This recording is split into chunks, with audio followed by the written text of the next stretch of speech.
Je pense qu'il mérite plus d'acclamation que ça. Je pense qu'il mérite plus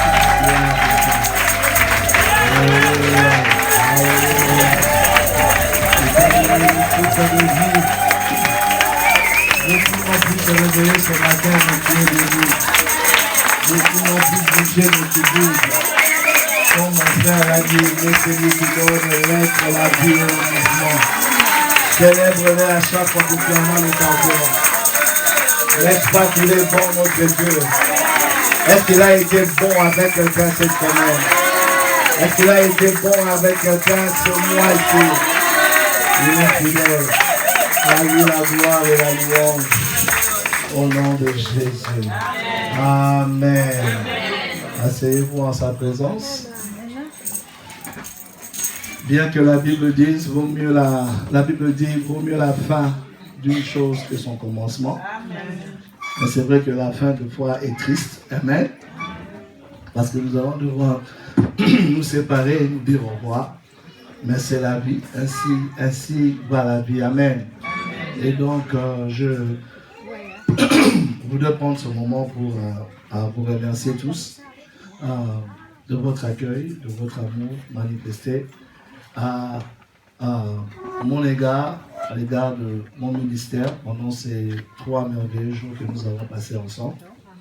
Et en particulier, je voudrais remercier mon frère et ami, le pasteur Patadi, ainsi que sa charmante épouse, maman Mimi, pour leur amour, leur fidélité dans notre amitié qu'ils ont toujours témoigné et manifesté. Amen. Comme vous pouvez le remarquer, mon frère Pataki est spécial. Amen. Il est très spécial. Mon épouse est très réservée, elle s'ouvre très difficilement. Mais avec Pataki, il n'y a pas moyen de résister. Amen.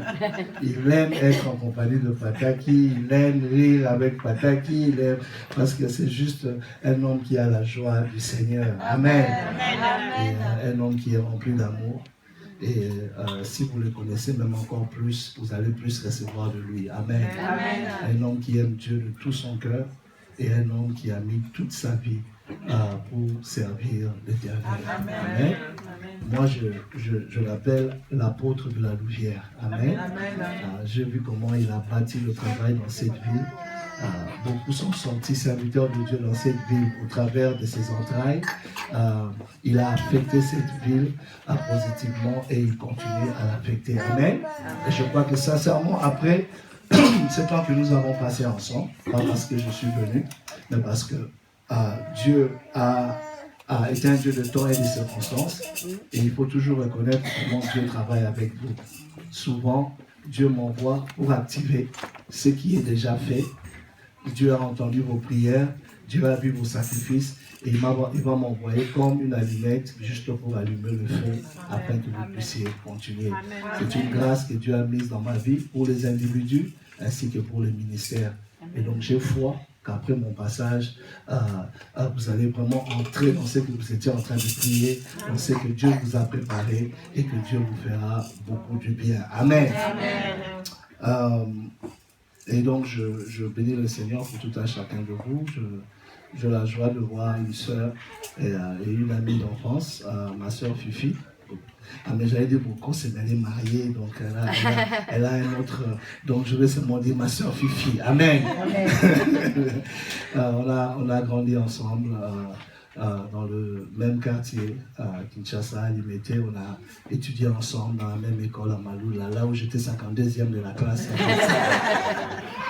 Amen. Donc elle peut, si elle a bon souvenir, se rappeler de combien fou j'étais, combien fou on était, combien voyous on était. Mais Dieu nous a fait grâce aujourd'hui d'être ce que nous sommes devenus. Amen. J'ai toujours une joie quand tu retrouves quelqu'un. Je crois qu'on s'est retrouvé sur les réseaux sociaux peut-être 4 ou 5 ans passés. Et de la voir dans le Seigneur, c'était juste une joie. Amen. Et à chaque fois que je revois quelqu'un que je connaissais qui est dans le Seigneur, ça me fait toujours plaisir. Et elle avait promis d'être là, de passer au moins un jour avec nous. Et elle a gardé sa promesse. Que Dieu te bénisse. Amen. Et je bénis Dieu pour mes nièces. Vous savez, Paul dit ceci. Paul dit, j'aurais même donné ma vie pour que vous, mes frères de sang, vous soyez sauvés. Romains chapitre 9. Il a parlé aux païens, il a parlé aux gentils, mais il a dit, mais pour vous, mon sang, je donnerai même ma vie pour que vous puissiez connaître le Seigneur et le servir. Et donc, des fois, peut-être qu'elles ne réalisent pas, mais voir mes nièces dans le Seigneur, le voir servir Dieu, le voir, ça a toujours été un grand plaisir pour moi. Ça a toujours été une prière pour moi de voir ma famille connaître Dieu. Donc, j'en ai 2 ici. Camille, que vous avez vu les 3 jours ici. Et puis, sa petite soeur, la cadette, la capricieuse. Non, je taquine. La cadette, la très occupée. Vous savez, quand je viens ici, j'ai besoin d'un rendez-vous pour la voir. Elle est tellement occupée, elle a un agenda là des jours. Non, tonton, tu me verras jeudi. J'ai dit, je suis là depuis lundi. Non, tu me verras tel jour. Donc, elle est très bien organisée. Amen. Rose Emmanuel, que le Seigneur te bénisse. Et happy belated birthday. Je me suis rendu hier que c'était ton anniversaire, il y a 2 jours, je crois. Je vais me racheter. Amen. Et je suppose que le beau gars à côté d'elle, c'est Blanchard. Amen. Et c'est son fiancé. Et donc, je bénis le Seigneur pour lui et content de le voir. Et je vais lui rendre la vie difficile après le service. Amen. Mon frère Pépé, serviteur de Dieu, serviteur de l'Éternel. Amen. Je bénis Dieu de sa présence, un homme que j'aime beaucoup, beaucoup. Et j'ai atteint un stade dans ma vie où j'aime au-delà de la chair. Amen. J'ai remarqué quand j'ai une forte affection pour quelqu'un, c'est qu'il y a quelque chose de Dieu dans sa vie. Où il y a un potentiel que Dieu veut faire dans sa vie. Amen. Je connais Pépé depuis longtemps. Il travaillait avec un serviteur de Dieu avec qui j'ai travaillé beaucoup à l'époque. Et je me rappelle lui avoir prophétisé qu'il servira Dieu. Je ne verrai jamais. J'étais en train de prophétiser, je vois seulement quelqu'un qui tombe par terre, qui se couche par terre et qui recevrait à terre. Et en ce moment-là, il ne prêchait pas encore. Et voilà, la prophétie s'est réalisée, comme beaucoup d'autres qu'il avait reçus. Et il sert Dieu depuis plusieurs années, mais je l'observe. Et je l'observe. Et il sait, quand je vois quelque chose, je lui dis, il est toujours réceptif. Amen. Et je vois, il est vraiment en train de faire de bonnes choses avec le Seigneur, et spécialement le message qu'il véhicule, c'est le message du sérieux. Parce que vous savez que beaucoup d'entre nous, chrétiens, ne sont pas sérieux avec Dieu. Amen. Nous le prenons comme un grand-père, mais Dieu n'a pas de petits-fils. Ou de petites filles. On est tous les enfants de Dieu. Amen. Donc Dieu n'est pas un grand-père, on doit être sérieux avec lui, on doit le respecter, on doit l'honorer et on doit faire sa volonté. Amen. Et une dernière chose que je voudrais dire de lui, vous savez, il a si je ne me trompe pas, une année de plus que moi. Mais il me respecte comme si j'avais 10 ans de plus que lui, à cause du fait que je commençais le ministère avant lui. J'ai œuvré avec les personnes qui l'encadraient et il a toujours eu un grand respect au point de m'appeler papa. Amen. Et son humilité me dépasse. Amen. Mais c'est un signe de gens qui portent Dieu dans leur vie. Quand tu as réellement Dieu, tu es humble. Les vrais riches sont humbles. Ce sont les faux riches qui sont qui ont un peu, mais veulent gonfler pour montrer qu'ils ont beaucoup. Mais ceux qui ont Dieu ont... Et je prie Dieu, et je pensais même à ça pendant qu'on adorait. J'ai dit, je veux le recommander chez Pata, qu'un jour qu'il vous passe du bien. Amen. Et Pata qui me connaît depuis que je le connais, je ne te recommande pas si je n'ai pas confiance en toi. D'ailleurs, je ne pense pas que j'ai déjà recommandé quelqu'un ici. Mais je vous encouragerai un jour de l'écouter et de recevoir la grâce qui est dans sa vie. Amen. Que Dieu vous bénisse. Voilà. Amen. Je vais dire quelque chose que je ne suis pas supposé dire, mais je vais le dire quand même, parce qu'à chaque fois que je dis ça, ça n'arrive pas. Je ne veux pas être long. Mais à chaque fois que je dis ça, je suis long. Mais aujourd'hui, je voudrais faire l'exception. Amen. Amen. Je voudrais juste nous parler rapidement.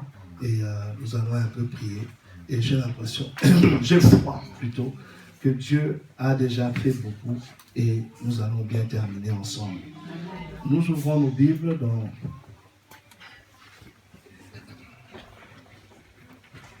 Et vous avez les salutations de son Excellence, Sa Majesté, mon épouse. Sandrine Moulumba, comme Patak l'a dit, je peux le confirmer que c'est la plus belle femme du monde. Pour moi. Amen. Pour moi. Tu ne dois pas le croire. Ton avis ne compte pas. Mais c'est une bénédiction de la part de Dieu.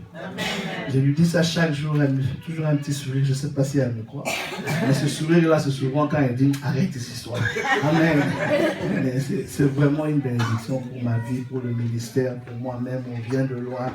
Et elle m'a aidé à forger mon caractère aussi. Dieu l'a beaucoup utilisé pour que je devienne l'homme de Dieu que je suis. 2 textes. 2 Timothée, chapitre 1, versets 11 et 12. Et j'utilise ce texte plus pour tirer de ce texte le titre ou le sous-titre de notre message aujourd'hui, ce dimanche, qui est simplement ce jour-là. Amen. Ce jour-là. On parle d'un jour qui est à venir. Ça peut être aujourd'hui ce jour-là, demain ce jour-là, dans un an ce jour-là, mais j'intitule ce message ce jour-là. Le deuxième texte, ça sera dans Jean, chapitre 4, à partir du verset 4. C'est un long texte, je vais lire quelques versets, et puis après, le reste, on touchera cela après. 2 Timothée, chapitre 1, verset, qu'est-ce que je dis, verset 11 et 12. C'est pour cet évangile que j'ai été établi prédicateur et apôtre, chargé d'instruire les païens. Et c'est à cause de cela que je souffre ces choses. Mais je n'en ai point honte, car je sais en qui j'ai cru et je suis persuadé, convaincu, sûr qu'il a la puissance de garder mon dépôt jusqu'à ce jour-là. Dis ce jour-là. Ce jour-là. Amen. Amen. Et c'est à cause de cela que je souffre ces choses. Que tu souffres l'humiliation. Que tu souffres la honte. Que tu souffres de l'opprobre de ton veuvage. C'est à cause de ces choses-là que tu es mal compris. À cause de quoi? À cause de l'évangile. À cause de ta foi en Christ. C'est à cause de notre foi en Christ que nous traversons beaucoup de choses. Amen. Amen. Il y a des gens qui me disent, laisse le texte là. Il y a des gens qui me disent, pasteur, avant de prier, j'étais bien. Avant de donner ma dîme, mes finances étaient bien. Mais depuis que je le fais, j'ai des problèmes dans mes finances. Amen. Parce que tu souffres à cause de l'évangile. Amen. Amen. Et il dit, mais je n'en ai point honte. Quoique c'est honteux, quoique c'est humiliant, mais je n'en ai point honte. Parce que je sais en qui j'ai cru. Alléluia. Je sais en qui j'ai cru. Je ne connais pas des choses au sujet de Dieu, mais je connais Dieu. J'ai une relation avec Dieu et je sais en qui j'ai cru. Et je suis persuadé, je suis convaincu. David le dit comme ça. Oh, si je n'étais pas sûr de voir les bontés de l'Éternel ou la bonté de l'Éternel sur la terre de vivants. Amen. Il dit, on m'a oppressé à gauche, on m'a oppressé à droite. Ma famille n'a pas fonctionné, mes enfants m'ont causé des problèmes, mes amis m'ont causé des problèmes. Mais la seule chose qui m'a gardé, c'est parce que j'étais sûr de voir la bonté de l'Éternel sur la terre de vivants. Je veux dire à quelqu'un ce matin, n'abandonne pas, ne jette pas encore l'éponge. Reste sûr que Dieu accomplira les promesses qu'il a faites dans ta vie. Amen. Il dit, je suis persuadé qu'il a la puissance. Comme Shadrach, Meshach et Abednego, ils ont dit, nous savons qu'il est capable de nous délivrer. Amen. Nous savons qu'il va nous délivrer. Et même s'il ne nous délivre pas, nous restons sûrs que sa volonté est meilleure pour nous. Amen. Est-ce que tu sais que Dieu t'aime plus que tu t'aimes toi-même? Alléluia. Amen. Il sait ce qu'il y a de mieux pour toi. Amen. Alléluia. Amen. Et il dit, je suis persuadé que s'il ne me délivre pas, ma mort ou mon danger dans lequel je traverse aura plus de bénéfices que s'il m'avait préservé. Amen.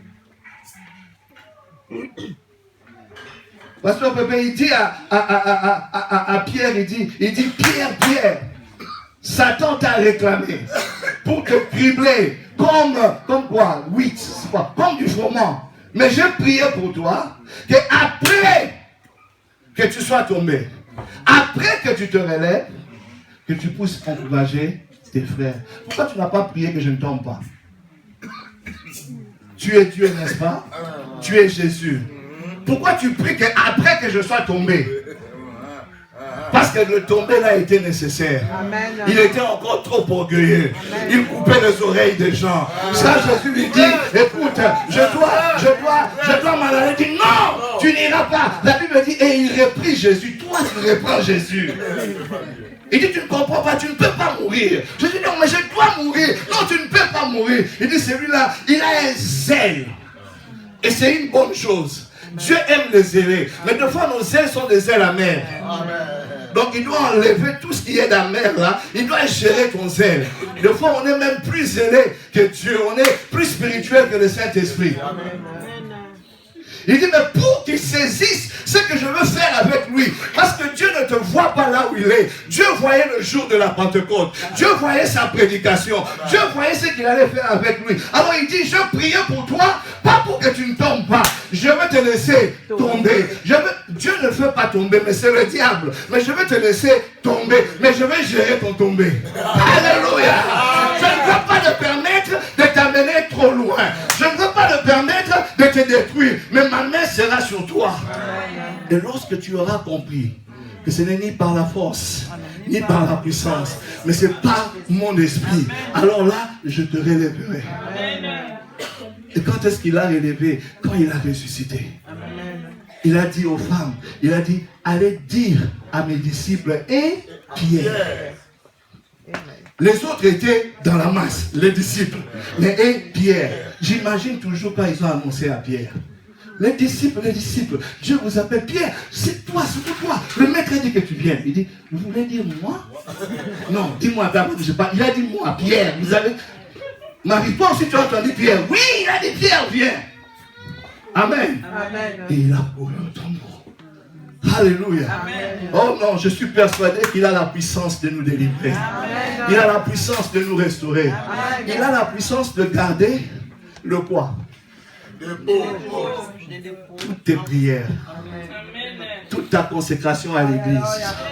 Tout ton amour pour lui. Amen. Les gens que tu as aidés, amen, qui se sont tournés contre toi, amen, qui t'ont poignardé, qui n'ont pas dit merci, c'est ton dépôt. Amen. Les prières, le bon cœur d'aider ton prochain, les insultes que tu as subies sans répondre. Amen. Ce que tu as répondu là, ce n'est pas dans les dépôts. Alléluia. Tu as un dépôt auprès de Dieu. Amen.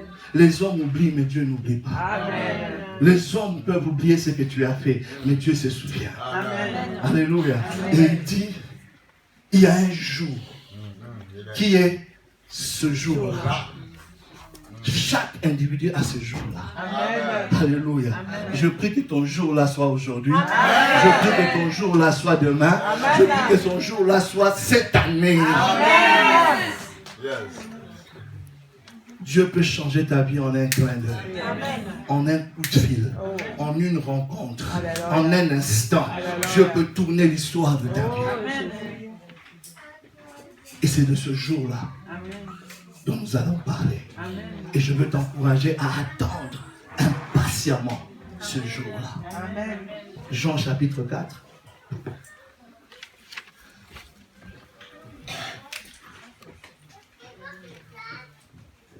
À partir du verset 4, j'avais dit, c'est ça, n'est-ce pas? Oui, c'est ça. Okay. Car il fallait qu'il passât par la Samarie. Il arriva dans une ville de Samarie nommée Sychar, près du champ que Jacob avait donné à Joseph, son fils. Là se trouvait le puits de Jacob. Jésus, fatigué du voyage, était assis au bord du puits. C'était environ la 6e heure. Une femme de Samarie vint puiser de l'eau. Vint puiser de l'eau. Jésus lui dit, donne-moi à boire. Car ses disciples étaient allés à la ville pour acheter des vivres. La femme samaritaine lui dit, comment toi, qui es juif, me demandes-tu à boire, à moi qui suis une femme samaritaine? Les Juifs, en effet, n'ont pas de relation avec les Samaritains. Jésus lui répondit, si tu connaissais le don de Dieu, et qui est celui qui te dit, donne-moi à boire, tu lui aurais même demandé à boire, et il t'aurait donné l'eau vive. Seigneur, lui dit la femme, tu n'as rien pour puiser, et le puits est profond. D'où aurais-tu donc cette eau vive? Es-tu plus grand que notre père Jacob, qui nous a donné ce puits et qui en a bu lui-même, ainsi que ses fils et ses troupeaux? Jésus lui répondit, quiconque boit de cette eau aura encore soif. Mais celui qui boira de l'eau que je lui donnerai n'aura jamais soif, et l'eau que je lui donnerai deviendra en lui une source d'eau qui jaillira jusqu'à la vie éternelle. La femme lui dit, Seigneur, donne-moi cette eau, afin que je n'aie plus soif et que je ne vienne plus puiser ici. Va, lui dit Jésus, appelle ton mari et viens ici. La femme répondit, j'ai point de mari. Jésus lui dit, tu as eu raison de dire, je n'ai point de mari. Car tu as eu 5 maris, et celui que tu as maintenant n'est pas ton mari. En cela, tu as dit vrai. Seigneur, lui dit la femme, je vois que tu es prophète. On peut s'arrêter ici pour l'instant. Amen. Seigneur, je descends que tu montes, je m'abaisse que tu t'élèves, je m'efface que tu apparaisses. Rien de moi, mais tout de toi. Sens-toi libre de toucher mes lèvres d'argile, afin que je sois en mesure d'articuler avec puissance, avec précision, avec clarté, avec ma conviction, la parole de vie.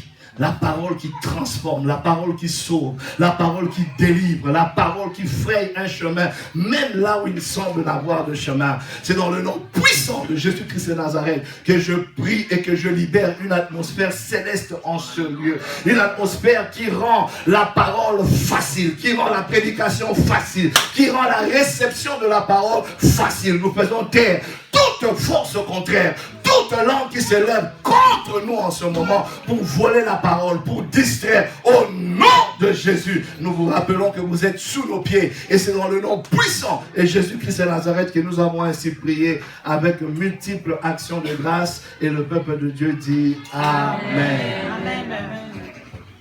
Je voudrais nous rassurer que le Dieu que tu sers n'est pas un homme pour mentir. Amen. Ni le Fils de l'homme pour se repentir. Ce que Dieu dit, il l'accomplit.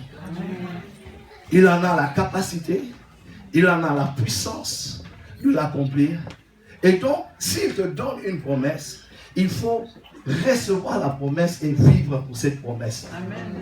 Amen. Amen. Et ce qui tue souvent les enfants de Dieu, j'ai remarqué, c'est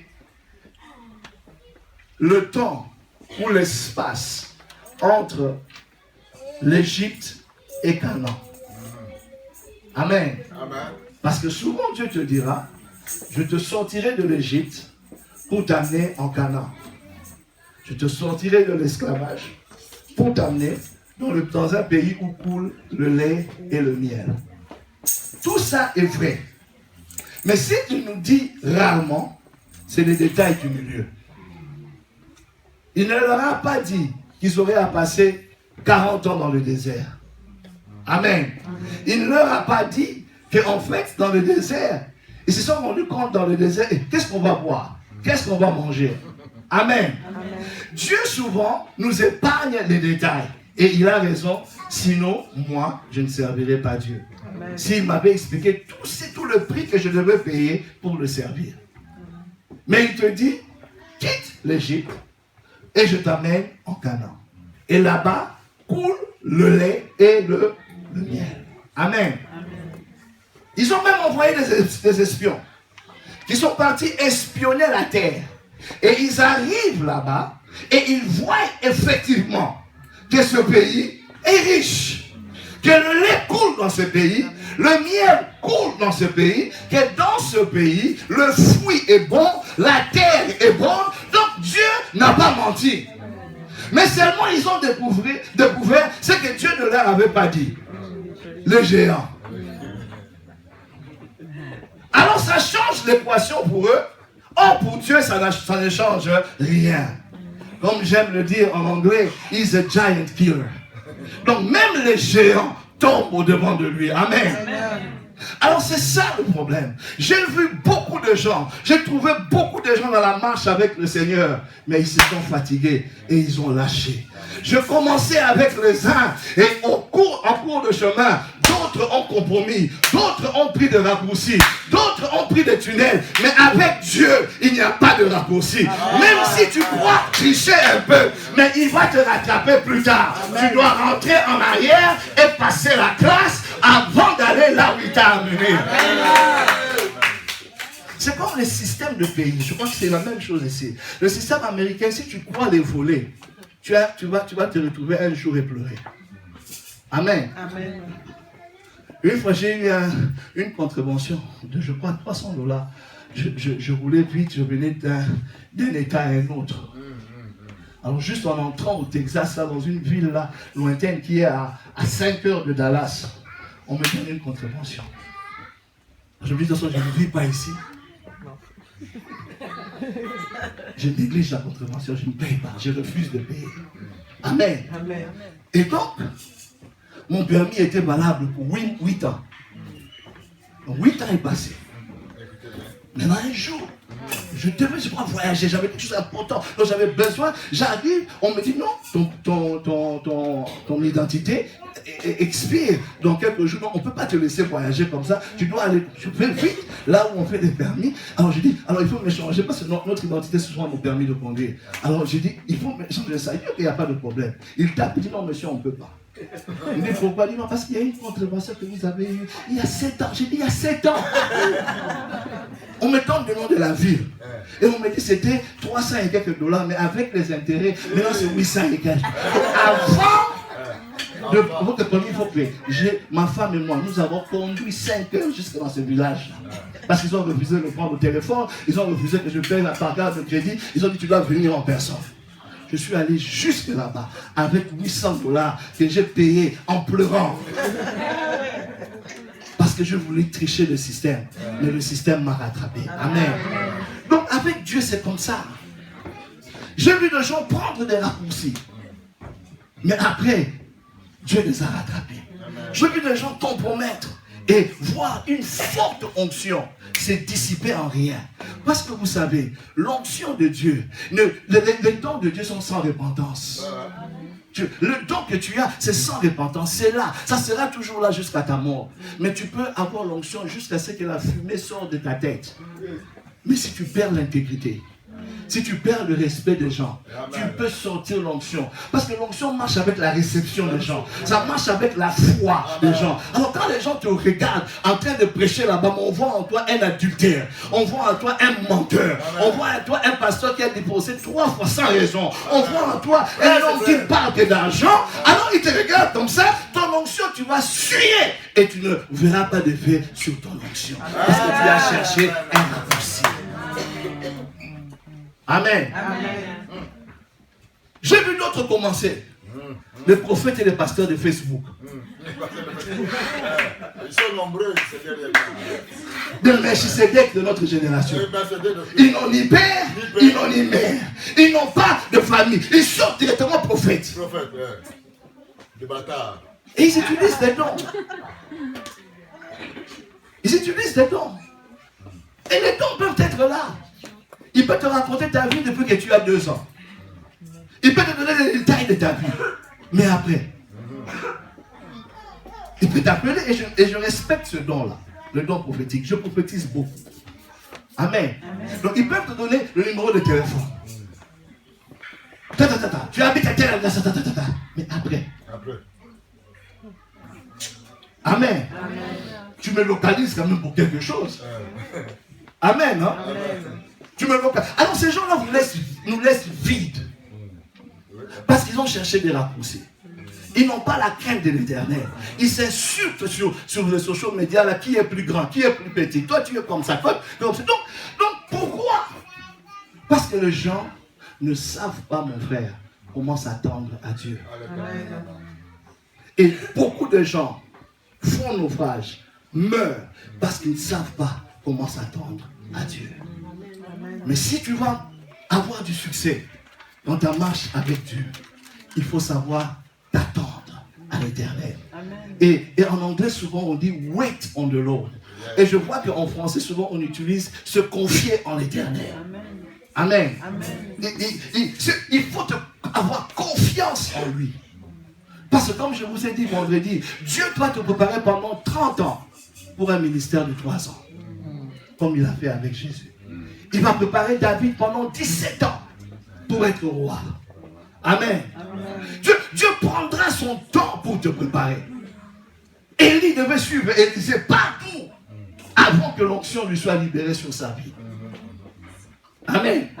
Et entre l'Égypte et Canaan, il y aura des obstacles. Il y aura des moments où tu sentiras comme le besoin, le désir d'abandonner. Il y a des moments où Shanda Kabosaya. Est-ce que vous savez que les prédicateurs sont des spécialistes, moi inclus, de vous expliquer des révélations quand Dieu parle? Beaucoup de gens peuvent vous ouvrir la parole de Dieu et ils vous donnent des révélations, des choses que vous n'avez jamais entendues.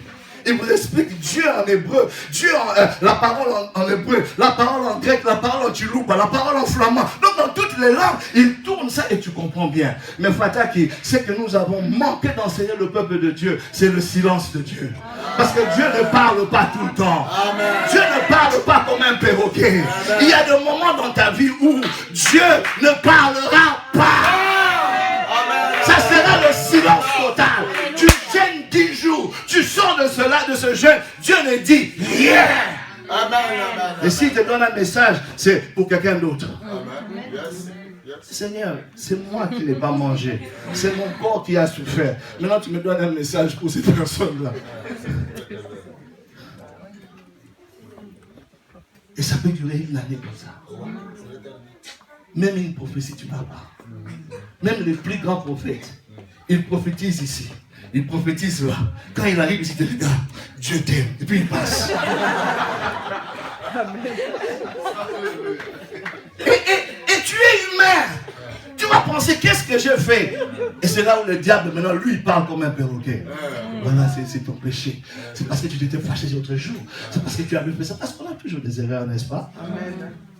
Il commence à te pointer tes fautes. Il commence à te pointer tes fautes. Il commence à te pointer, c'est à cause de ça. C'est à cause de cela. C'est à cause de cela. Des choses que tu as déjà confessées et demandé pardon à Dieu. Laissez les enfants, c'est vous qui êtes distraits, ils sont bien. Laissez les enfants, ils sont en train de recevoir leur onction. Moi, ça ne me dérange pas. Amen. Donc ne faites pas attention à eux. Et donc ça arrive à un point où tu commences à te poser des questions. Un jour, j'étais dans la confusion. J'étais abattu. Et je me décide très tôt matin, avant mon culte de l'église où j'étais, d'aller à l'église de T.D. Jakes, comme il est dans ma ville. Et je vais aller là-bas, je dis, je vais seulement aller m'asseoir et écouter. Et je m'assois. Et pendant que T.D. Jakes parlait, il avait les larmes aux yeux. Il nous explique que l'année passée, parce que c'était aussi le jour où ils étaient en train d'inaugurer leur bâtiment. Il dit, il y a l'année passée, j'étais dans la confusion. J'ai dit, hé, donc T.D. Jakes aussi dans la confusion. J'ai dit que j'écoute un peu. Il dit, j'ai failli abandonner. Un jour, je me suis mis sur l'étage de mon hôtel. J'avais envie de me jeter là-bas. Parce que de l'autre côté, j'avais la pression des banques. Vous savez, c'est l'élévation qu'on cherche. Tu auras des problèmes différents. Amen. Amen. Là maintenant, bon, les problèmes là, moi je préfère ça aux problèmes que j'ai maintenant. Les problèmes que tu as maintenant, tu cherches comment payer les vacances, tu cherches comment. Mais là-bas, le problème là, c'est que, bon, ton émission est à la télévision, il te faut 5 millions avant la fin du mois pour payer, sinon on enlève ton émission. Et l'émission là bénit beaucoup de gens. Beaucoup de gens. Donc les soucis sont différents. Mais il avait des pressions. Et de l'autre côté, sa maman était en train de mourir. Amen. Il explique qu'un jour, il vient à l'hôpital pour prier pour sa maman. Après une prédication où il y avait tellement d'onction. Une femme, une jeune femme l'attrape dans le couloir. Il dit, pardon, monsieur prédicateur, viens prier pour ma maman. Elle est juste là, elle est malade. Et il entre, il prie pour cette maman-là. Et puis il va dans la chambre, il prie pour sa maman. La situation de sa maman s'aggrave.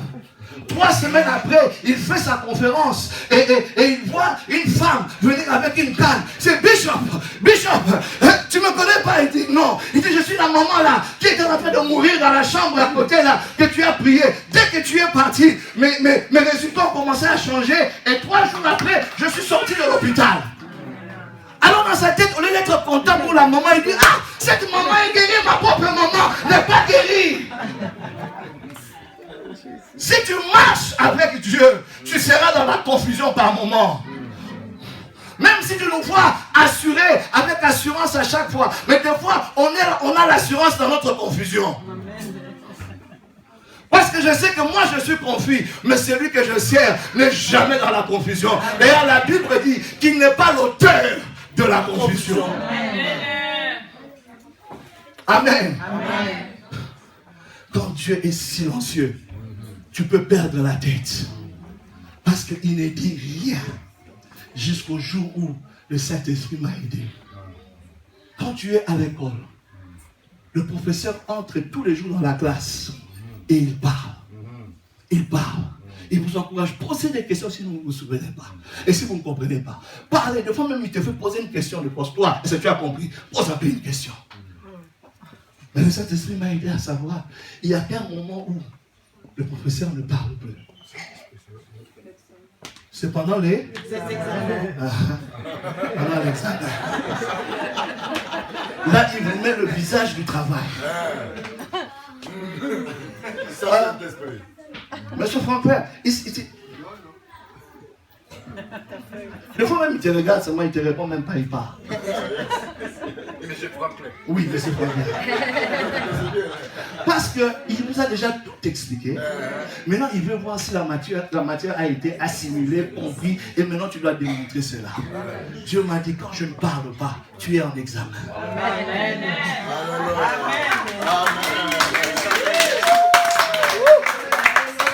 Tu es en examen, je veux voir. Si la foi là que tu chantes, j'ai la foi, je vais mourir pour toi. Même aujourd'hui. Mais non, mais je veux voir. Je veux voir. Je veux voir si tu m'aimes réellement. Je veux voir si tu peux aller dans l'ombre de la vallée de la mort et continuer à dire que je suis Seigneur. Alléluia. L'onction a un prix. La gloire a un prix. La percée avec le Seigneur a un prix. Mais beaucoup d'entre nous, nous abandonnons quand c'est noir. Nous abandonnons quand c'est noir. Nous nous décourageons. Parce qu'on n'entend plus Dieu. Et il n'y a que le diable qui parle. Mais Dieu veut que tu mettes ta foi en lui. Que tu saches qu'il n'est pas un homme pour mentir. C'est là où ta Bible devient importante. Il ne t'a pas raconté l'histoire de David pour rien. L'histoire de Paul pour rien. L'histoire d'Élie et d'Élisée pour rien.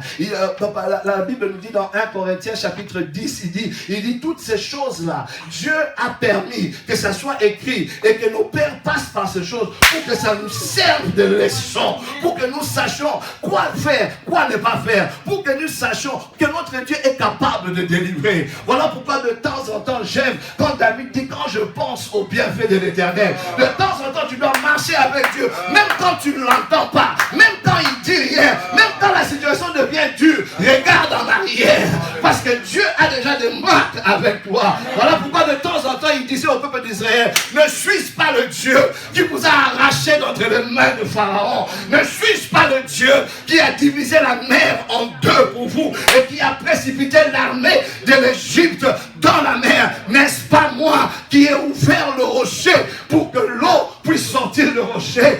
Je veux pleuvoir la manne du ciel. Si je l'ai fait hier, la Bible dit dans Hébreu, il est le même hier, aujourd'hui et éternellement. Je n'ai pas changé. Si je l'ai fait hier, je vais encore le faire aujourd'hui. Fais-moi confiance. Car il y a un jour pour toi. Ce jour-là est un jour certain. Ce jour-là est un rendez-vous divin. Comme le rendez-vous de la femme samaritaine. Une femme qui s'est levée chaque matin pour aller puiser l'eau au puits de Jacob, nourrir sa famille, être la femme de son mari, chaque jour. Mais une femme très controversiale, on dit ça en français? Controversial. Yeah. Amen. On l'a traité de beaucoup de choses. Même de femmes légères, de prostituées, de beaucoup de choses. Mais quand j'ai étudié ce texte, cette femme n'était pas une mauvaise femme. Ce n'était pas seulement une femme légère. Cette femme recherchait quelque chose. Recherchait un homme dans sa vie qui pouvait remplir un vide qu'elle avait.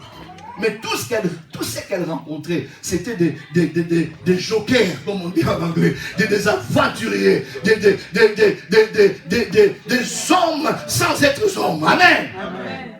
Et donc elle allait d'homme en homme, de mariage en mariage, parce qu'elle recherchait quelque chose, un vide en elle qu'elle devait combler, mais qu'elle ne comprenait pas. Une femme d'église, parce qu'elle a pu tenir une conversation religieuse et spirituelle avec Jésus. Il dit, mais toi tu dis que vous adorez dans cette montagne, mais nous, il a été écrit que nous adorerons dans telle montagne. Il explique à Jésus, il dit, est-ce que tu es plus grand que notre Père? Il ne parle pas de Père charnel, mais il parle de Jacob, dont Dieu lui-même, il dit, je suis le Dieu d'Abraham, d'Isaac et de Jacob. Donc c'était une grande référence. Elle connaissait Dieu, elle connaissait les choses de Dieu, mais elle n'avait pas eu une expérience personnelle avec le vrai Dieu d'Israël. C'est une chose de connaître au sujet d'une personne, mais c'en est une autre de fréquenter la personne et d'avoir une expérience. N'est-ce pas qu'il y a des gens qui te voient, qui te parlent, je dis, je ne t'aimais pas, je trouvais que tu étais trop fier, trop colérique, trop ceci, mais maintenant que je te fréquente, il n'y a pas, oh maman Mimi, si tu la vois, tu crois que c'est la plus, je lui ai dit ça. Je disais, ah, mon frère, un frère bien joyeux, mais sa femme, elle rigole pas. Oh, que maman Mimi est fun, comme on dit. Elle est bien. Tu dois juste la connaître. Quand tu la connais, elle te fait rire. Quand tu la connais, elle est si affectionnée. Donc, il ne faut pas juger de loin. Mais beaucoup d'entre nous, nous connaissons Dieu de loin. Nous connaissons le Dieu d'eux. Le Dieu d'Abraham, de Jacob, le Dieu de Fataki, le Dieu de Jean-Marc. Mais ce Dieu-là, il est aussi ton Dieu. Amen. Alléluia. Et il faut avoir une expérience avec lui. Alors cette femme était religieuse, j'assume, comme elle est disciplinée, elle payait sa dîme, elle donnait les offrandes, elle supportait l'œuvre de Dieu, elle allait au temple 3 fois par jour, 4 fois par jour pour prier, 5 fois par jour. Mais elle avait un vide en elle qui n'était pas rempli. Amen. Mais une chose que j'admire d'elle, elle n'a pas baissé les bras. Au moins, elle a été de mariage en mariage. Écoutez, se marier une fois déjà c'est difficile. Mais se marier 5 fois. Il faut être fort, hein? Il faut être fort. D'abord, sentimentalement parlant. Émotionnellement parlant, et la préparation même de la cérémonie. Chercher les décorateurs, les photographes, tout ça. 5 fois. C'est pour ça que la Seigneur dit non, je ne me marie pas. On vit seulement comme ça. Viens, on va vivre, comme on dit en lingam. Amen. Viens seulement, on va vivre. Mais ça n'allait toujours pas. Mais elle n'a pas baissé les bras. Amen. Elle continue à aller à l'église. Elle continue à faire à tenir ses responsabilités. Jusqu'à un jour. Ce jour-là. Ce jour-là. Bien-aimé. Je me demande comment ton jour-là est. Et comment ton jour-là sera. Regarde, cette femme s'est réveillée. Ce jour-là, mais elle s'est réveillée comme tout autre jour. Comme je vous ai dit, on ne sait jamais quel est ce jour-là. C'est pour cela qu'on nous dit qu'il faut être prêt à tout moment. Loue-le dans les problèmes. Loue-le dans la joie. En toute chose que sa louange ne quitte pas ta bouche. Parce que toi, tu crois que c'est un matin normal. Elle s'est réveillée comme un jour normal. Elle a fait sa routine de soins normal. Elle a préparé pour son histoire normale. Elle a dit à son mari, comme un jour normal. Moi, je pars un peu au puits, je pars puiser. Comme un jour normal. Mais seulement, ce n'était pas un jour normal. C'était un rendez-vous divin. Je déclare dans la vie de quelqu'un que cette année, tu rencontreras ton rendez-vous divin. Je prophétise sur la vie de quelqu'un qui a assez de courage pour croire que son jour-là peut arriver cette année. Un jour normal, mais qui change l'histoire de sa vie et l'histoire de toute une nation. Amen. Et à savoir aussi, Jésus, qui est omniscient, qui veut dire qu'il connaît toutes choses en tout temps. Il a la science de toutes choses. Il n'y a pas quelque chose qui existe sans que Jésus, Dieu, puisse avoir eu la connaissance de cette existence-là avant qu'elle existe. Amen. Donc ce jour-là existait déjà. Amen. Jésus qui, à chaque fois qu'il envoyait ses disciples pour aller évangéliser, il leur disait, allez partout sauf en Samarie. Parce qu'ils ne s'entendaient pas. Les Samaritains, c'était des Juifs qui, lorsque les Juifs sont partis en esclavage, d'autres s'étaient retirés et s'étaient mis en couple avec des Babyloniens. Et leur résultat, ils étaient devenus, ils avaient créé leur ville, la Samarie, et c'était maintenant des Samaritains. Alors c'était comme de faux Juifs. Des Juifs contaminés. Parce que les Juifs ne mélangent pas leur sang avec les autres. Donc il y avait une tension entre eux. Et Christ le disait, allez, mais ne passez pas par la Samarie. C'est qu'il faisait un détour pour aller passer plusieurs villes, pour aller là où ils allaient, pour ne pas passer en Samarie. Mais ce jour-là, le maître lui-même est passé par la Samarie. Parce qu'il y avait un rendez-vous divin. Je ne sais pas où tu te trouves. Je ne sais pas dans quelles conditions tu te trouves. Je ne sais pas quel est ton état d'âme. Je ne sais même pas si tu es déjà fatigué, si tu ne pries plus, si tu commences à reprendre tes anciennes habitudes, si tu es rétrograde ou si tu es juste sous choc, sous traumatisme. Mais Dieu sait où tu es. Amen. Et même là-bas, il viendra. N'est-ce pas que David dit, même si je pars, en anglais, il dit, even if I make my bed in hell. Donc même si je me retrouve en enfer, là, tu me vois et je ne peux pas me cacher de toi. Amen. Même si je prends les ailes et je pars de l'autre côté de l'Orient, là, tu es là. Ouais, même dans les boîtes, certains d'entre nous, Dieu nous a pris dans des boîtes de nuit. Amen. Je vais vous raconter une histoire, mais ne me jugez pas. À une époque, j'étais rétrograde. J'étais rétrograde et dans le début, là, j'étais rétrograde. Mais les prophéties étaient là, donc tout était là. Je partageais même déjà. Je n'avais pas encore prêché un dimanche. Je ne pense même pas un mercredi, mais j'ai exhorté, j'étais vraiment zélé.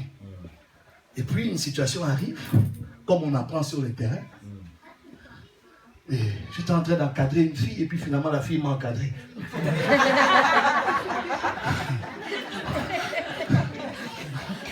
Et elle m'a encadré très bien, donc j'étais devenu m'encadrer. Mais une chose, un jour je pensais que j'allais mourir. J'étais chez elle, dans son lit.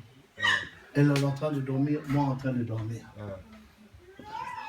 Comme vous l'imaginez, je n'étais pas habillé. Mais je me réveille, je suis entre le sommeil et je vois une vision claire de moi comme dans un stade en train de prêcher. Et ce message-là, je l'ai dans mon disque dur parce que je l'ai prêché plus tard quand j'étais rentré au Seigneur. Vous savez, il y a rêve, mais il y a vision. Vision, quand tu termines, tu sens que tu viens de quelque part. Ça peut être même dans un rêve. Mais si c'était un rêve vision, tu sens comment tu reviens. Tu sens les émotions. Et j'étais en train de prêcher. Il y avait une masse. Et je parlais de l'amour de Dieu. J'expliquais. Les gens pleuraient. Les gens se convertissaient. Les gens pleuraient. Mais quand la violence se termine, je regarde d'abord comme Adam et Ève. Je suis sans habit. Je regarde, je suis dans un lit que je ne suis pas supposé être. Je regarde, il y a quelqu'un à côté de moi que je ne suis pas supposé être. Je me suis levé. J'ai dit, tu vas où? J'ai dit, laisse-moi tranquille. Je ne suis pas. Je croyais que j'allais mourir. Comment dans un état de péché comme ça, le Saint Dieu peut quitter son trône et venir me parler? Parce qu'à la fin de la vision, il m'a dit, tu es mon serviteur. Comme on t'avait dit une fois, tu es mon Jonas, que tu fouilles n'importe où, tu me serviras. Amen. Car ce que j'ai mis en toi ne peut pas aller à perte.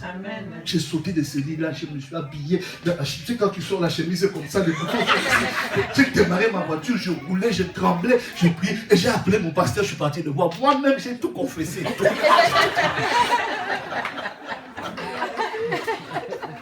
Mais comme on est endurci, c'était même pas la fin. J'étais encore tombé. Mais pour finir, voici. C'est pour te dire quoi? Même en enfer, même dans la boîte de nuit, quand Dieu t'a déjà mis un tampon, quand Dieu t'a déjà choisi, avant que tu ne sois formé dans le ventre de ta mère, quand Dieu a déjà mis des nations en toi, des gens qui dépendent de ta grâce, des gens qui dépendent de ta bénédiction, quoi que tu fasses, si tu es spécialiste en cardiologie, tu ne vas pas t'échapper. Dieu va te suivre jusqu'à ce qu'il te convertisse, jusqu'à ce qu'il fasse de toi le meilleur cardiologue du monde. Amen. Parce qu'on est fatigué de cardiologues Illuminati, de cardiologues de francs-maçons. Il faut qu'on ait des cardiologues chrétiens. Amen. Yes. Vous tous, vous ne pouvez pas prêcher la parole de Dieu. La jeunesse, pardon, vous tous ne devenez pas de prédicateurs. C'est pour ça qu'on est pauvres. Amen. On a besoin des ingénieurs. Amen. Mais des ingénieurs chrétiens. Nous avons besoin des avocats. Mais des avocats chrétiens. De médecins chrétiens. Des entrepreneurs chrétiens. Des banquiers chrétiens. Des présidents chrétiens. Je ne sais pas comment tu vas faire ça, mais présidents chrétiens. Des banquiers chrétiens. Oui, des banquiers. Des banquiers chrétiens, évidemment. Amen. Amen. Dieu, quand il t'a... Parce qu'il y a des gens... Tes dons ne fonctionnent pas pour toi. Tes grâces, c'est pour les autres. Alors, quand tu as des grâces, au lieu d'aller faire fonctionner ça, tu traînes. Dieu t'attrape. Même s'il doit te laisser tomber comme Pierre, il va te laisser tomber comme Pierre. Pour que tu apprennes la leçon. Et Pierre était tombé de si bas. Il n'y avait pas un disciple de Jésus zélé comme Pierre. Zélé, c'était ce qu'on appelle, là d'où je viens, le frère embrouillard. C'était un frère zélé. C'est simplement ce que ça veut dire. Un frère zélé. Mais le frère zélé, là, devant des petites filles et des filles, il a nié Jésus. Il dit, qui, moi? Non. La fille, elle dit, non, c'est pas mon pied. Il dit, non, c'est pas moi. Et la Bible dit, il a commencé à utiliser les jurons, les gros mots. Amen. Pour vraiment montrer que je ne suis pas de ces messieurs-là. Donc, des gros mots là, il a sorti ça. Si c'était à la télé, ça fait pip, ça ne parle pas pip, c'est pas pip, c'est pas pip. Mais malgré ça, il se regarde mais son langage les trahit. Non, quand tu as la chose de Dieu, où que tu te caches, j'allais avec mes amis faire le mal. Ils me disent, mais toi non. Toi, tu restes. Je dis, mais où est-ce que tu sais? Non, toi, non. D'abord, quand tu viens avec nous, des fois, ça ne marche pas. C'est pour l'histoire de Dieu. Donc, mais non. Un jour, j'ai sorti un gros mot. De mon éducation, de ma vie, j'ai sorti jamais des gros mots. Un jour, je crois seulement l'influence des amis, des gens. Je voulais montrer aussi, j'ai sorti un gros mot. Ils ont fait une réunion. Je dis, non, toi, ne parle pas comme ça. Je dis, oh, mais moi, tous vous parlez comme ça. Je dis, mais pas toi. À un moment, on était devenus des bandits, de voyous, on fumait du chanvre dans le quartier. Une grande sœur, Yabé Aboïbo, elle passait. On était en train de fumer. Elle dit, Chama! Oh! Et tout le monde, jette cette cigarette là, viens ici, je vais aller dire à maman Kazéo, c'est comme ça qu'on appelle ma maman. Je vais aller dire à maman Kazéo, quoi tu fais? Alors mes amis me disent, toi, je J'ai revu. Elle vit à Dallas, maintenant c'est une grande sœur. Elle est venue témoigner un jour à l'église. J'ai dit, pourquoi tu avais fait ça? Il dit, Jean-Marc, tu n'étais pas comme les autres. Mais j'étais aussi voyou que les autres. Mais il y avait la chose de Dieu. Amen. Même quand toi tu ne sais pas, les gens pourront reconnaître qu'en toi, il y a quelque chose de Dieu. Amen. La femme samaritaine avait un rendez-vous divin avec Christ. Et Christ s'est pointé là. Mais il a dit, j'ai des parasites avec moi. Des fois, ce sont les gens de l'église qui empêchent aux païens de se convertir. Un jour, on a prié. Et puis on a fait une conférence. Il y a des païens qui sont venus. Une païenne est venue avec sa blouse ici, avec des piercings ici. Et puis, elle n'était pas laide. Ce qui fait que tous les frères de l'église distraient. Mais il faut voir le protocole. Où est Pinel? Ils ont pris les histoires là qu'on... Non, laissez-le. Ils ont pris les histoires là qu'on couvre les gens. Mais ils l'ont habillé en colère. On m'a dit, quoi? Je ne couvre ça. Ils ont été assis en mini-jupe. On amène, je vois seulement une soeur qui vient là-bas. Comme si vraiment tu distrais notre pasteur. Tu es venu de moi. Et puis tous les cultes, on les regardait. L'autre avant de prendre sa chewing-gum, elle regarde son téléphone, on la regarde. Non, c'est une païenne. Qu'est-ce que vous vous attendez? C'est une païenne. C'est un païen. Elles n'ont pas besoin de tout ça. Tout ce qu'elles ont besoin, c'est de l'amour de Dieu. C'est vous, les sœurs de l'église, qui ne peuvent pas porter vos jupes qui ont des fentes depuis Genèse jusqu'à l'Apocalypse.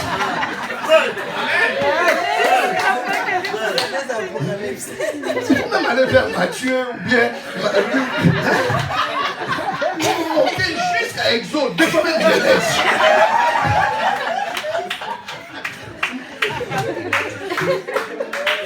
Et puis maintenant quand tu marches, tu tiens pourquoi? Ouvre seulement qu'on regarde. Alléluia. Alors il a vu que les pierres, les gens vont maltraiter la femme là. Alors il les envoie. Mais maître, je veux que ça. Non, allez vous tous. Allez chercher à manger. Moi je reste ici. Non, de temps en temps, il faut laisser les gens de l'église. Prie bien. Va vers les païens. Pas pour rester avec eux, mais pour prier au milieu d'eux pendant un moment. Amen. Pasteur, tu as vu le pasteur qui est venu? L'autre qui est à côté là. Il n'est pas pasteur, il est loin d'être pasteur. Amen. Amen. C'est un gangster. Mais c'est un ami avec qui on a grandi. Amen. Amen. Quand je viens, je le vois. Des fois, je lui dis, viens, on va manger. Amène-moi à Matongé, on va aller manger. On va dans les gandala de Matongé, on s'assoit. Et je le vois. Un jour, on était avec lui, un autre est venu. Il était sous. Pasteur! Pasteur! Oh, pasteur, ce petit nana, mais pasteur! C'est ça. Des fois, il faut t'asseoir avec eux. Comme Jésus était assis, s'asseoir avec les collecteurs de taxes, avec les gens de mauvaise vie, avec des maris. Pourquoi? Parce que tu peux être une lumière au milieu d'eux.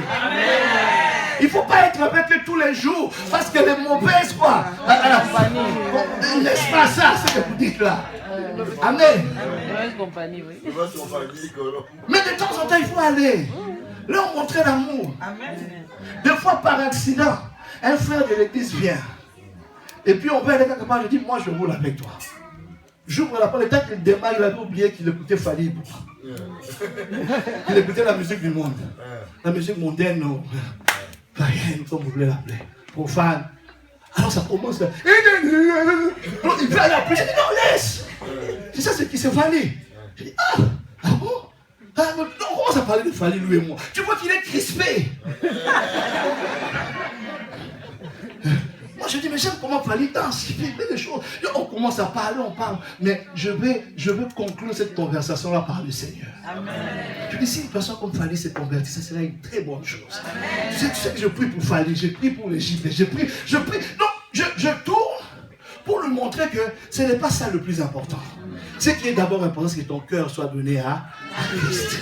Une fois que tu t'attaches à Christ, le reste va commencer à venir petit à petit, petit à petit, petit à petit, et tu vas y arriver. Amen. Nous devons gagner le monde. Amen. On est trop enfermés dans l'église. On est entre nous. C'est pour ça qu'on se cogne les têtes. On se dispute qui va être le président de la chorale, qui va être le président de la jeunesse. Amen. Il faut aller dehors évangéliser. Amen. Et donc il dit à la femme samaritaine, arrive rapidement maintenant. Il lui dit, donne-moi de l'eau. Amen. Si tu regardes le texte, tu comprends. C'est lui qui veut donner de l'eau de vie. L'eau vive à la dame. Mais il commence, lui, par demander de l'eau de la femme. Il y a un principe que j'aimerais tirer de là. Même si Dieu connaît tes problèmes, mais Dieu a un principe. Il faut demander pour recevoir. Amen. Il faut chercher pour trouver. Amen. Il faut frapper pour qu'on ouvre. Dieu n'aime pas les paresseux. Dieu n'aime pas. Dieu même lui-même, il sait. Il n'a qu'à deviner. Il ne va jamais deviner. Il sait, mais il ne va pas deviner. Amen. Tu dois demander. D'où la nécessité de la prière. Et il voulait donner à la femme. Mais son principe le retenait. Son principe le bloquait. Parce que Dieu est lié à sa parole. Amen. Et il fallait maintenant qu'il provoque une soif dans la femme. Pour que la femme lui demande. Donc d'où il engage la conversation. Il dit, toi donne-moi de l'eau. La femme se perd dans la religion. Oh, nous les baptistes, nous les pentecôtistes, oh, nous les assemblées de Dieu. Non, nous sommes l'église de Dieu. Tout ça là, ce sont des fantaisies. C'est bien pour l'organisation et tout ça là. Mais on est tous de Jésus. On est tous des enfants de Jésus. On est tous. Amen. Tu vois, j'ai grandi même avec et ça c'est moi. Je ne vous enseigne pas une doctrine. Amen. Avec un dégoût, une mauvaise image de catholique. Ok? Parce qu'on focalise toujours à ce qui nous sépare. Ce qui est peut-être prier Marie. On n'a pas ça dans la Bible.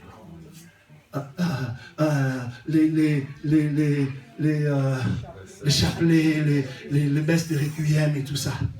Mais pourquoi de fois on ne prend pas le temps de focaliser ce qu'on a en commun? Ils croient au seul Dieu vivant. Amen. Ils croient en Jésus-Christ comme le Fils de Dieu. Amen. Ça peut être un point de départ. Pour le gagner, pour manifester cet amour. Vous comprenez? De fois la religion nous sépare. Il me parlait l'autre fois. Comment de fois dans la relation d'aide, ils s'arrangent pour gagner même les musulmans. Amen. Amen. Et donc Jésus lui dit, écoute, si tu savais c'est lui qui te demande l'eau, toi, tu lui demanderais de l'eau. Parce que l'eau de ton père Jacob, demain, tu dois revenir encore ici dans ce puits. Mais si moi, je te donne de mon eau, tu n'auras plus jamais soif. Amen. Elle n'a pas très bien compris, mais ça l'a attiré. Elle a dit, donne-moi alors de cette eau. Jésus t'a dit, maintenant moi, je t'ai eu. Amen. Maintenant, tu es intéressé. Maintenant, je peux entrer dans les choses sérieuses. Directement, la conversation change. Va chercher ton mari. Amen. Amen. Maintenant, on veut l'amener dans la sanctification. On veut l'amener maintenant à quitter le péché. Il veut l'amener maintenant à la repentance. Il dit, va chercher ton mari. Elle dit, mais je n'en ai pas. Elle lui dit, tu as dit vrai. Tu en as eu 5. Et celui avec qui tu vis maintenant n'est pas ton mari. Amen. Amen. Et la femme m'a dit, je vois que tu es un prophète. Je parlais de beaucoup de choses. J'ai fait plusieurs déclarations pendant ces 3 jours. Mais sachez que certaines de ces choses-là demanderont que vous vous répandez. Amen. Que vous puissiez vous analyser là où vous êtes. Il y a certaines choses qui doivent quitter vos vies. Il y a certaines personnes qui sont des ennemis de votre destinée.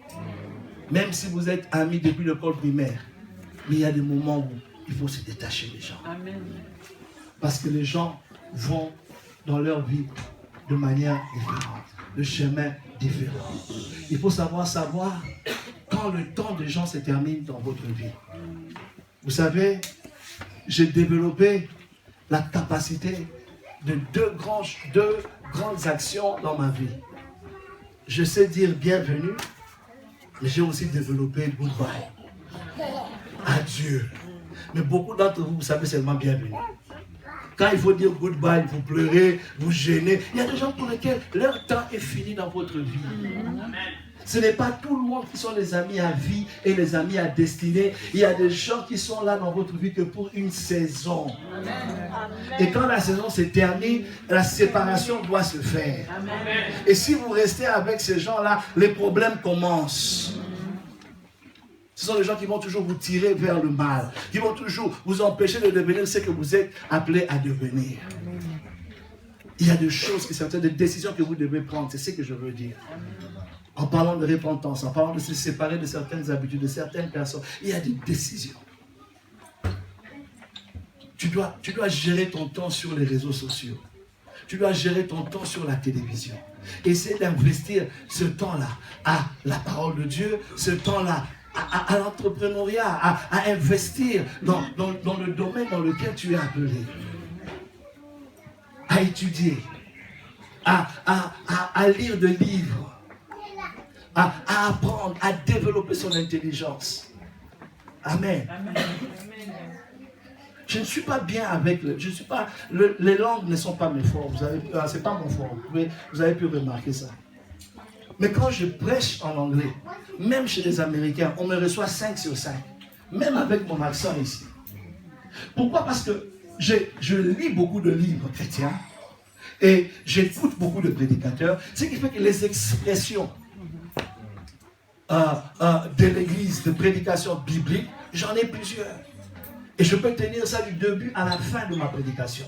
Ce qui fait que je suis bien compris. Mais ce n'est pas tombé du ciel. Je vous ai dit, la langue, ce n'est pas mon fort. Mais je fais un effort de lire plus, de mémoriser plus, de comprendre. Des fois, j'entends seulement un mot. J'aime, mais je ne sais même pas ce que ça veut dire.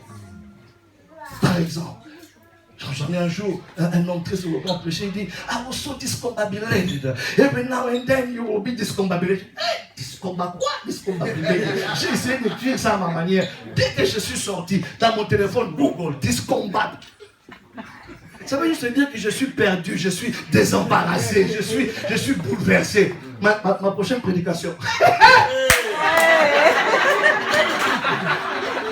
Every now and then, you will be discombobulated.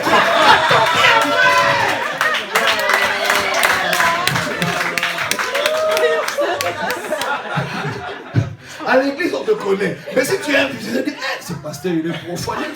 Je ne pas.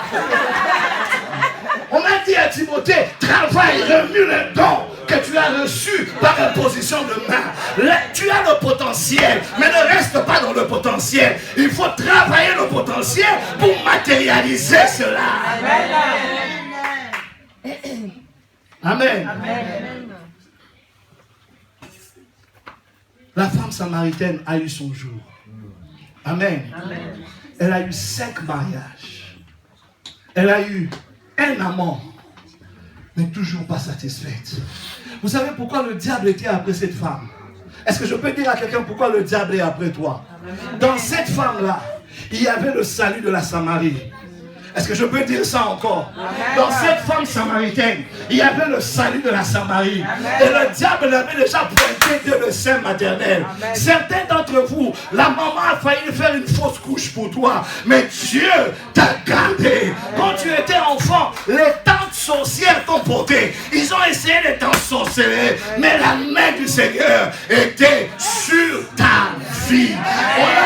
Certains d'entre nous, on a été dans l'alcool, dans les chanvres, dans les histoires, mais Dieu a gardé sa main sur nous. Il a dit au diable, tu peux toucher jusque là. Pourquoi? Parce qu'un jour, la louvière doit entendre sa voix. Est-ce que je parle à quelqu'un? Un jour, il va parler à mon peuple, à la louvière, et la vie de quelqu'un ne sera plus jamais la même. Amen. Alléluia. Amen. Cette femme recherchait son appel, mais elle ne savait pas où était son appel. Et elle s'est embrouillée avec les hommes, mais elle ne savait pas. Ce n'était pas un homme naturel qu'elle recherchait, mais c'était Dieu. La Bible dit, le 6e homme était un amant, mais n'était toujours pas l'homme. Mais le 7e homme, le chiffre 7, le chiffre de la perfection, le chiffre de Dieu, le 7e homme, l'homme de Galilée, Jésus-Christ de Nazareth, lorsqu'il est entré dans sa vie, la femme n'a plus jamais été la même. Une femme considérée prostituée, légère, une femme sans valeur a été changée en évangéliste des nations. Elle est partie dans Samarie. Elle a dit à ses frères et à ses sœurs dans le village, j'ai rencontré le Messie. Il s'appelle Jésus. Si vous ne croyez pas, suivez-moi et venez rencontrer l'eau de vie, l'homme de Galilée, l'étoile brillante du matin, le premier-né d'entre le mort, le juste juge, le pasteur par excellence, le maître de temps et de toutes les circonstances, le premier et le dernier, le chemin, la vie et la vérité, l'éternel Dieu tout-puissant, merveilleux conseiller, Père admirable, prince de la paix, le premier et le dernier, l'alpha et l'oméga, celui qui dit un mot et la chose s'accomplit, c'est lui qui ferme, personne ne ouvre, c'est lui qui ouvre, personne ne ferme, il est la résurrection et la vie, il détient l'immortalité, il est le prince de gloire, le seul véritable, l'incontournable, l'inébranlable, l'impénétrable, l'inchangeable, maître de temps et de toutes les circonstances. Jésus-Christ de Nazareth est son nom. Jésus-Christ de Nazareth.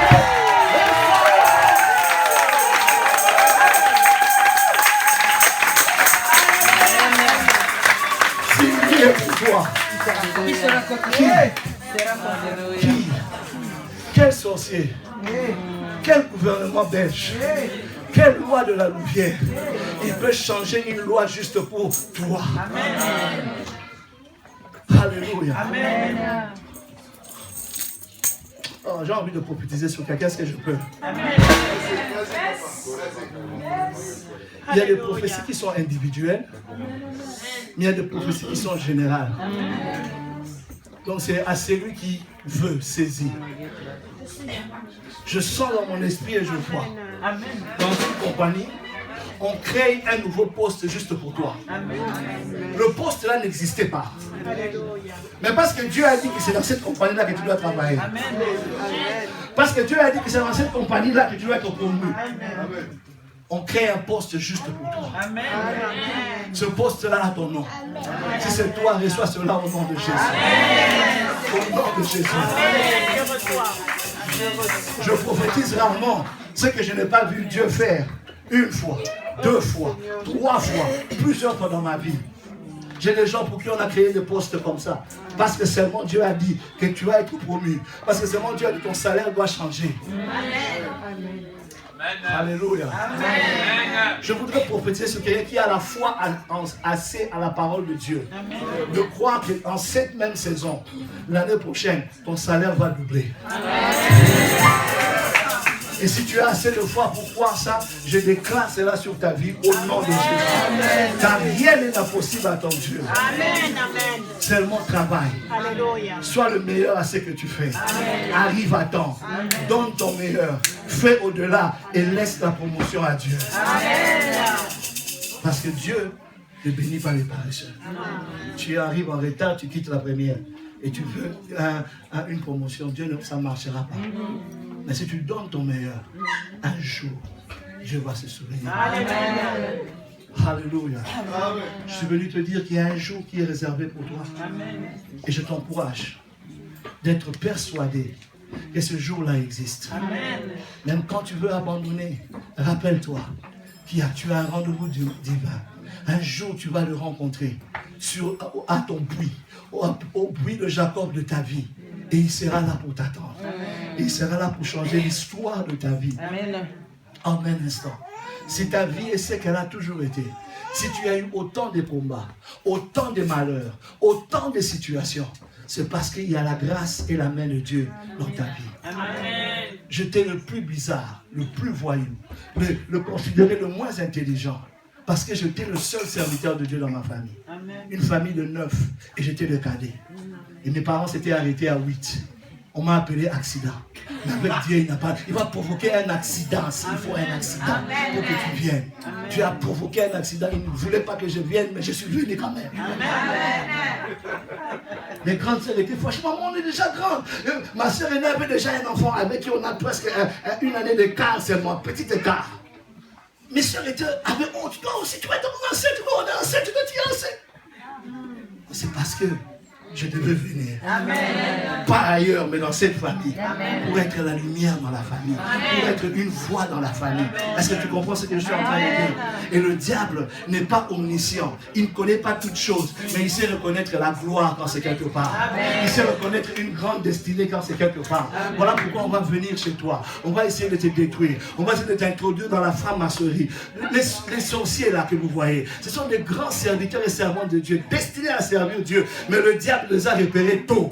Et il a essayé de les ensorceler, de les détourner pour qu'ils aillent se perdre. Mais moi, dans ma vie, dans mon appel, je déclare que même les sorciers, il y en a qui sont des serviteurs de Dieu et ils serviront l'Éternel. Ils sortiront de la sorcellerie, ils sortiront des ténèbres pour servir le Dieu puissant. N'est-ce pas qu'il a dit dans sa parole que je ferai une alliance entre toi et mon peuple, et tu diras à ceux qui sont dans des prisons, sortez, à ceux qui sont dans les ténèbres, paraissez. Je déclare à toute personne dans les ténèbres en ce lieu, ténèbres qu'on t'a mis, ténèbres qu'on t'a placé, ténèbres que tu t'es fait entrer toi-même, au son de ma voix, pareil, sors de là, que la lumière du Dieu vivant puisse se manifester au nom de Jésus. Si dans ma vie, à moi, Simon le sorcier peut se convertir et reconnaître qu'il y a une puissance plus forte que la puissance de la sorcellerie. Je ne vois pas comment le bouddhisme, je ne vois pas comment le maraboutage peut être plus fort que mon Dieu. Je commande à tout lien, à toute force de ténèbres, à toute personne liée, enchaînée dans les ténèbres, parais maintenant au nom de Jésus et sors de là pour la gloire de Dieu. Amen. La raison pour laquelle tu es comme ça, tourmenté, mal compris, c'est parce qu'il y a la gloire de Dieu dans ta vie. Amen. Tu es celui qui est supposé être la bénédiction pour toute ta famille financièrement. Voilà pourquoi le diable t'attaque. Il te bloque. Tu as des idées, mais ça ne mûrit pas. Tu as des projets, mais ça ne se matérialise pas. Mais le diable est un menteur.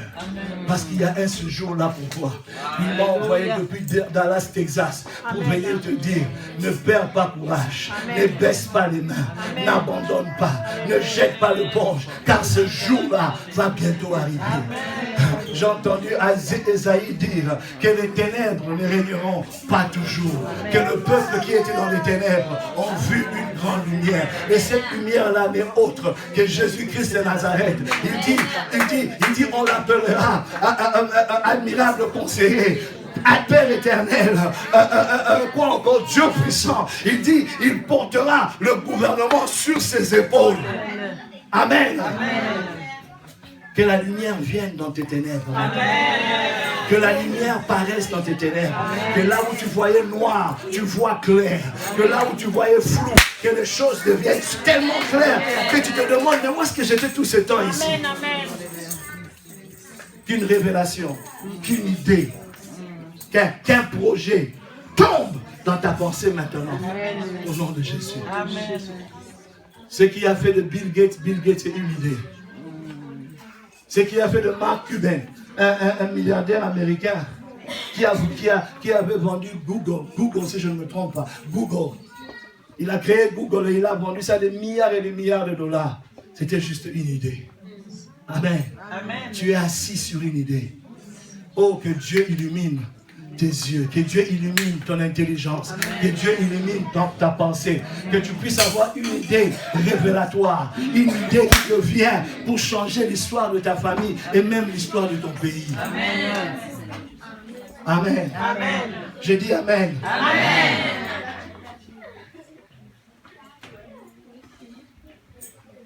Que les paroles qui ont été prononcées sur toi, les noms qu'on t'a donnés, les caractéristiques qui t'ont caractérisé, les statistiques négatives dans lesquelles on t'a fait partir, que cela change aujourd'hui au nom de Jésus.